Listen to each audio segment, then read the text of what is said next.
Hello and welcome back to Downbelow Developer Discussion. Last time we kicked off our discussion on alternate campaign styles with the first one, titled the Enforcer Campaign. My name is Steve. I'm Ian. And Ian is going to be bringing you some mechanical and tracking concerns for what happens when you choose to run the Enforcer Campaign style. And leg breaking is a valid trait. So, we did starting cover with that traits. last time. If your players are basically tough guys whose job is to enforce the mob status quo, Yep. they should have some leg breaking skills. Maybe literally leg breaking, maybe fighting, maybe as in hand-to-hand fighting, maybe guns, although we've talked in a previous video about how guns are hard to get on Nuevo Paradiso, although criminal organizations are some of the people who do have them. Yep. Although, no matter what your style of enforcer, you are going to need a few basic enforce this skills. However, remember that enforcer doesn't necessarily mean tough guy. You might be inspectors of a different sort. You might be people enforcing a different kind of status quo. Maybe you are safety inspectors and you're interfacing with the Downbelow world because you're trying to clear these vagrants out of this place where people aren't supposed to be living. It's not safe, and this puts you face to face with the fact that they actually don't have any choice about whether to live here or not. And you end up getting involved with the organized crime that's in the area and all that. The important takeaway there, though, is that once you've decided what kind of job you will have, you need to make sure you have tools to do your job. So tell the players some specific traits that they should have, because they will need somebody to have these traits, Yep. and you can feel free to set specific amounts of, you must have 1 to 3 traits from this list. traits off of this list. You can even require them to have up to half of their traits off of a specific list.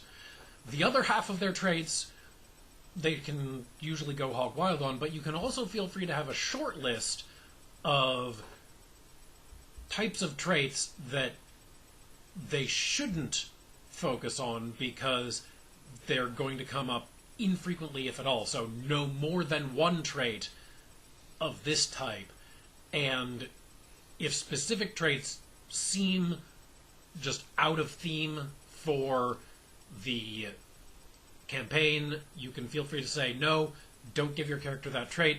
You wouldn't have been hired for this role, or you wouldn't have become an enforcer for this group if you were that kind of person. It's perfectly fair to have an enforcer who is a former college professor and has traits in teaching and astrophysics. That's not unheard of.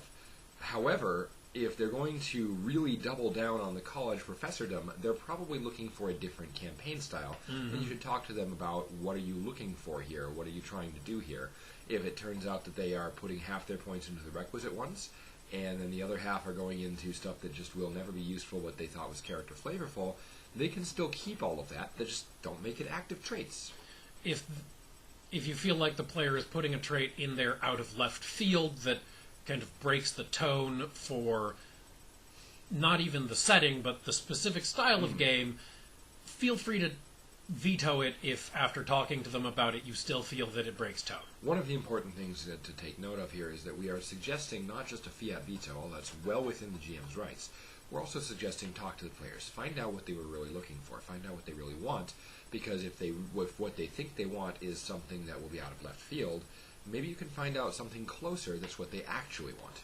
So, next part, and this is the second part of 2 in this episode, what will you need to track? Well, there are 3, I will say, big behind-the-scenes meters to keep track of for the Enforcer game. Track number 1 is the status quo track. This should start at 0, representing the way things are assumed to be with the status quo. And it can go positive or negative. If it goes positive, then the status quo is really set in stone in this way, and also the players have shown active support of it and are assumed to be part of it by other people enforcing the status quo.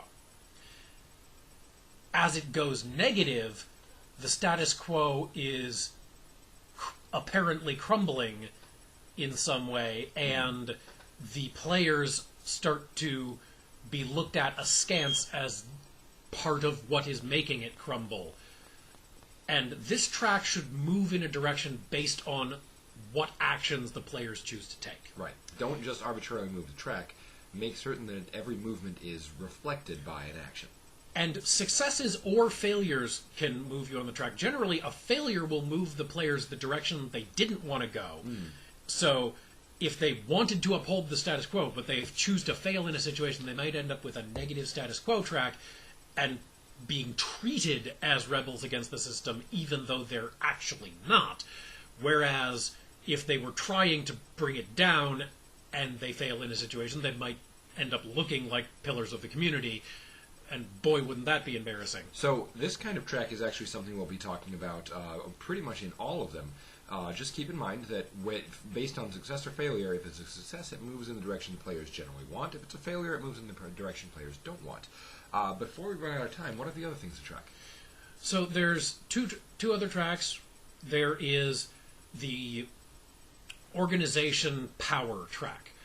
Whichever organization the players work for, whose status quo they are trying to enforce, beyond the how does the situation look, how do the players look in the situation, there's also the actual what actual state is that organization's power in. And you can start this at any arbitrary number, but I would recommend taking the number of sessions that you want it to either build up over or erode over, and putting that number times about 5 into this pool to start with. And then, over the course of sessions, if actions go against the organization's power, you take out of the pool, and if they go in favor of the organization, you put into the pool. And that way you can tell how damaged or empowered the organization has been by the players. And so if you reach double the original value, then you've reached the players have empowered the organization situation. And if you reach 0, you've reached the players have damaged the organization. Note that 0 doesn't mean the organization is destroyed, and double the original value doesn't mean they've taken over even necessarily the neighborhood. It means that you have some predetermined or molded as the story plays out condition that you've decided, this means that I will put this climax condition into play where something will be forced because the organization was put into this situation. And the last item to track? Final tracker that you really need to look at is revelation. And this can be a 2-part track where some of it is based on success and some of it's based on failure, or it can be simply a tracker of how much has been revealed, and as you reveal things, just keep track of how much you've revealed so that you know where you are. This is the track that tells you what are the players being shown. Right. And you need to use this to pace yourself in showing the players both the good and the bad things that come from the status quo they're trying to uphold in this style of campaign. Because there should be both. There should be... We talked about this with the mega corporation that does, replacement limbs and other bioengineering in one of our adventure design series a while back. Nothing is pure black and white. This is definitely a setting of shades of gray. So use the revelation tracker and pretty much every campaign style will have its own style of revelation tracker. In Enforcers, you are explicitly pacing, using this track, the things that should set you against the system versus things that set up the system as a good thing, and trying to keep yourself to a balance. You can decide what that balance should be. Do you want it to be 60-40, 70-30, 90-10?